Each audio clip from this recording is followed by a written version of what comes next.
بعض دل ایسے کر دے کہ اس کی طرف کھنچنے لگ جائے، لیکن ایسی مقدس سرزمین جب وہاں اللہ کی بندگی مشکلیں ہونے لگی اور اللہ کی فرما برداری کے لیے رکاوٹیں کھڑی ہو گئیں، وہاں شرک پر مجبور کیا گیا، اللہ کی نافرمانی پر زبردستی کی گئی، آپ علیہ الصلوۃ والسلام نے فرمایا اب اسے بھی چھوڑ دو، حبشہ چلے جاؤ۔ کچھ عرصے کے بعد پھر فرمایا اب تم بھی حبشہ چلے جاؤ، اور پھر ایک وقت آیا کہ اللہ رب العزت نے اپنے حبیب سے فرمایا آپ بھی اب اس خطے کو چھوڑ دیں، آپ بھی مدینہ چلے جائیں۔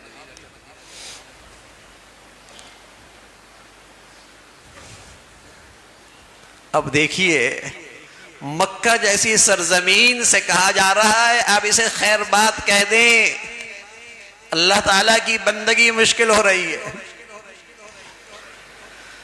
تو بتائیے جب اس شہر کے ساتھ یہ معاملہ ہے تو دنیا کے اور شہر کس شمار اور قطار میں ہے؟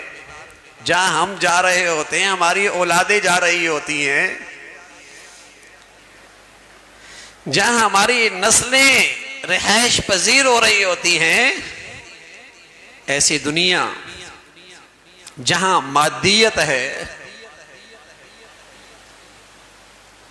جہاں غفلت کا ماحول ہے، وہاں جانا تو ناجائز نہیں ہے، لیکن وہاں رہ جانا، وہاں رہ جانا جہاں آئندہ نسل کی اسلام پہ مرنے کی کوئی ضمانت نہیں ہے،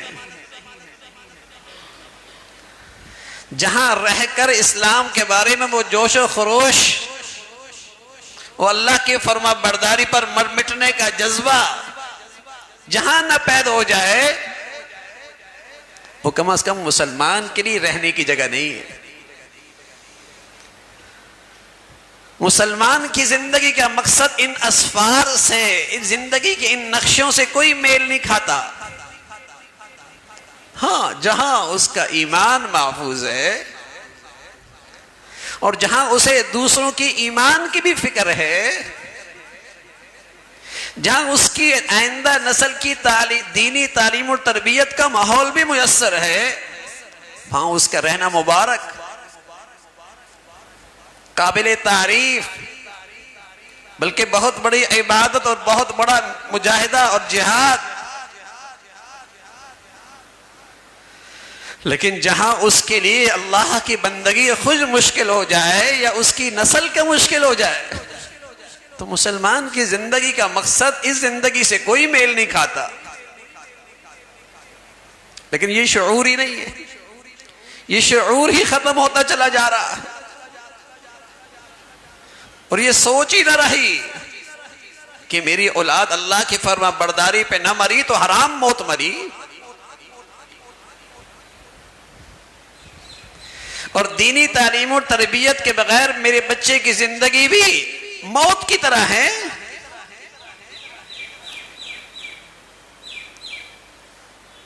اللہ نے تو اس لیے نہیں بھیجا دنیا میں۔ ہاں زندگی کا مقصد پورا ہو رہا ہے، پھر اللہ کی ساری نعمتیں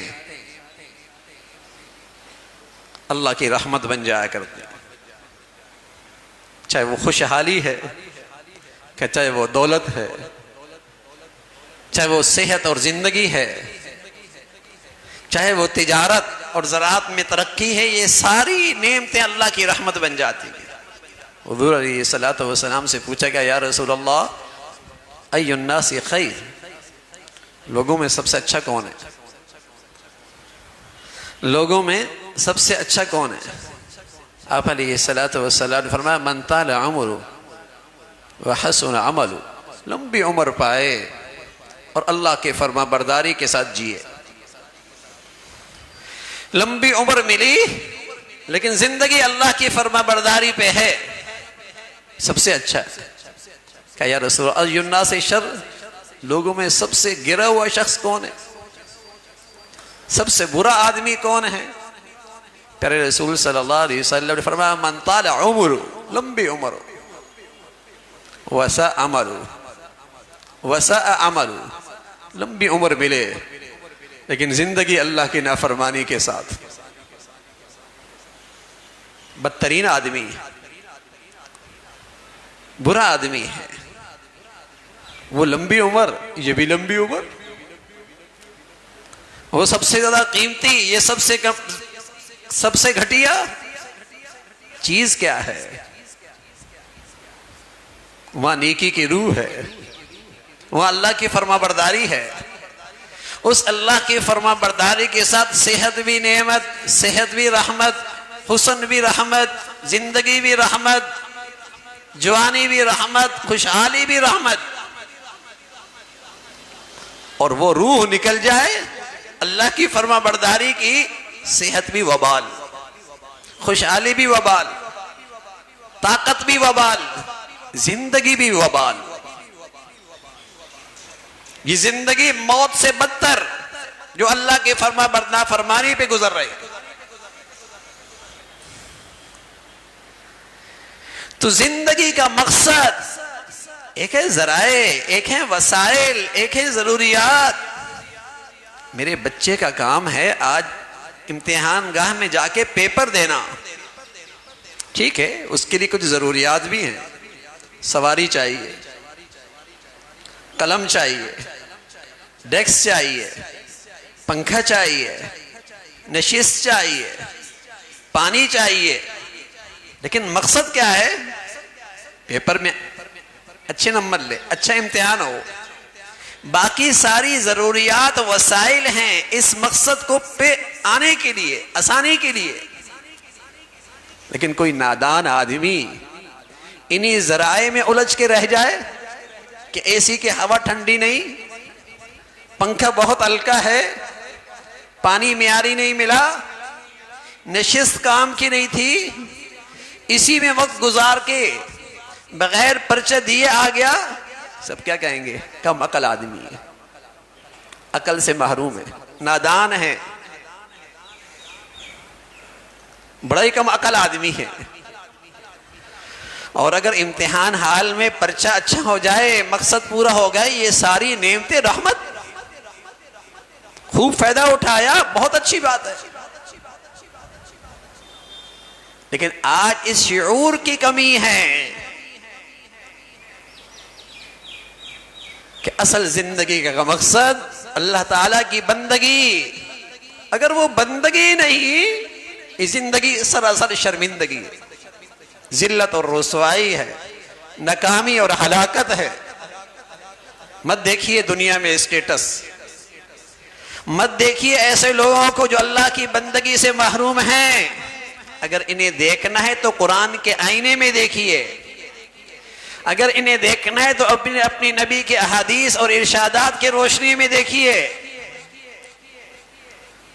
جنہیں اللہ کا کلام تو کہتا ہے یہ انسانیت کے دائرے سے بھی نیچے ہیں۔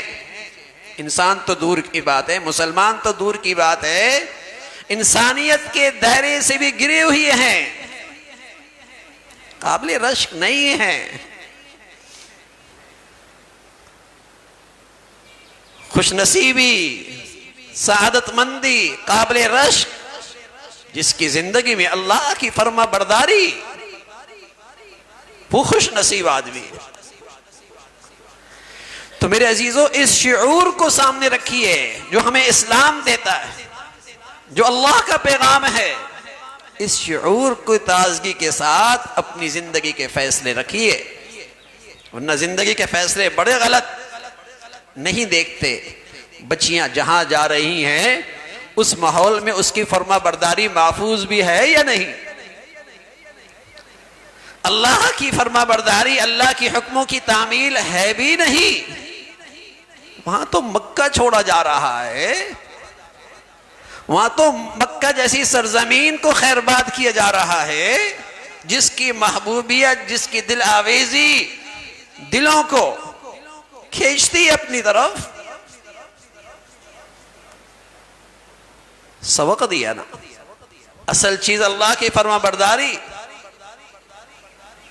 ابو سلمہ رضی اللہ تعالیٰ عنہ مکہ سے ہجرت کر کے نکلے، کچھ لوگوں نے راستہ روک لیا. مکہ کا معیشت اور مکہ کا کمایا ہوا سرمایہ مدینہ نہیں جا سکتا. ہم نہیں چاہتے کہ مدینہ کی معیشت اور اقتصادیات مکہ کی دولت سے اس میں استحکام اور اس میں مضبوطی آئے. پیسہ نہیں لے کے جا سکتے. آپ نے فرمایا مجھے جانے دیجئے، پیسہ لینا ہے لے لو. سارا زندگی بھر کی پونجی ان کے حوالے کر. بیٹی والے آئے، کہا جانا ہے چلے جاؤ، ہماری بیٹی نہیں لے کے جا سکتے. بیوی بھی لے گئے، کچھ لوگ اپنے بھی آئے، کہا جانا ہے چلے جاؤ، بیٹا نہیں لے کے جا سکتے. وہ بھی چھین لیا گیا. یہ حضور علیہ الصلوۃ والسلام کی خدمت میں پہنچتے ہیں اور اپنی بیتی کہانی سناتے ہیں کہ یا رسول اللہ زندگی بھر کی پونجی بھی گئی، زندگی کے رفیقہ بھی، حیات بھی چھین لی، دل کا ٹکڑا بیٹا وہ بھی ظالموں نے نہیں ساتھ لے کے آنے دیا. حضور علیہ الصلوۃ والسلام سر کے فرمانے لگے یا ابا سلمہ، یا ابا سلمہ قد ربحت البیع، قد ربحت البیع. ابو سلمہ بڑے نفع کی تجارت کی ہے. سبحان اللہ، بڑے نفع کی تجارت کی ہے. اللہ کے نبی تو وہ کہتے ہیں جو انہیں اللہ بتاتے ہیں نا. اللہ کے نبی کا روشن، عقل کا روشن ہونا اور علم کا ملنا وہ تو اللہ کی خاص عطا ہے نا. آپ تسلی دے رہے قد ربحت البیع، قد ربحت البیع یا ابا سلمہ. گھاٹے کا سودا تھوڑی ہے. مقصد پا لیا، کچھ وسائل چلے گئے، کچھ ذرائع چھن گئے، کچھ ضروریات پوری نہیں ہوئی، مقصد تو مل گیا.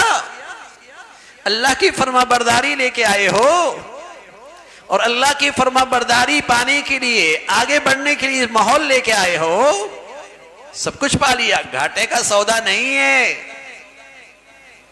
اللہ یہ شعور نصیب فرما دے.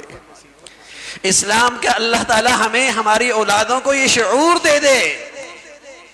پھر مقصد زندگی کی خاطر ہر مفاد، ہر نفع قربان کرنا آسان ہو جائے. پھر مقصد کی خاطر سب کچھ قربان کرنا آسان ہے. اسلام آباد میں عدالت میں فیصلہ ہو، سفر کا مقصد وہ عدالت میں حاضری ہے، اور حاضری بھی بہت اہم ہے. کچھ بھی فیصلہ ہو سکتا ہے. اب یہ نادان آدمی اس فیصلے کے لیے عدالت میں تو حاضر نہیں ہوتا، اور دائیں بائیں کے چمک دمک اور پرفضا ماحول میں جا کر وقت گزار دیتا ہے. فیصلہ اس کے خلاف ہو جاتا ہے. کیا کہیں گے؟ بڑا ہی نادان ہے. جس مقصد کے لیے یہ سفر تھا وہ تو کوئی نہیں پورا کیا. کہنے لگا بڑی اچھی تفریح رہی، کہنے لگا بہت اچھا وقت گزرا، بڑی اچھی ملاقاتیں رہیں. میاں کس کام کی؟ فیصلہ تیرے خلاف ہو گیا. تو میرے عزیزو، وہ دنیا کا اسٹیٹس اور وہ معیار زندگی، وہ خوشحالی اور وہ واہ کس کام کی اگر اللہ ہی ناراض ہو جائے؟ زندگی اللہ کی نافرمانی پہ کھڑی ہو، بڑی کم عقلی ہے. اور مسلمان کا اس کم عقلی سے کوئی تعلق نہیں ہوتا. مسلمانوں کا اس کم عقلی سے کوئی تعلق نہیں. تو مسلمان کی زندگی کا مقصد اللہ تعالیٰ کی بندگی ہے. میرے عزیزو، اس کو سامنے رکھ کر اپنی اولاد کے فیصلے کریں، اس کو سامنے رکھ کر اپنی زندگی کے فیصلے کریں، اسی کو سامنے رکھ کر اپنی زندگی کا محاسبہ کریں. اللہ تعالیٰ جینا بھی اپنی فرما برداری کا عطا فرمائے اور خاتمہ بھی اپنی فرما برداری پہ عطا فرمائے. وآخر دعوانا الحمدللہ رب العالمین.